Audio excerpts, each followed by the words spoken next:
ورجعنا لكم تاني. زي ما احنا شايفين ادي الباباروت اهوت معانا ما شاء الله، وريحته ماليه المكان، ريحه القهوه بقى على اصولها. وادي الطبق سامعين طبق المعرمشه اللي على الوش اهي.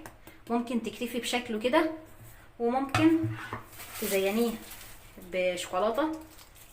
هو مش محتاج بصراحه، طعمه جميل. ممكن بكريمه الزبده، اي كريمه عندك تزيني بيها. هو مش محتاج اي حاجه عليه خالص. زي ما احنا شايفين اهو، حاجه بس كده كشكل مش اكتر.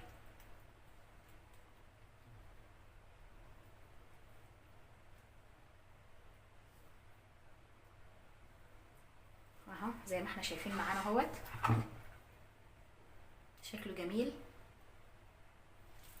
وكمان طعمه ان شاء الله هتجربوه ويعجبك. يا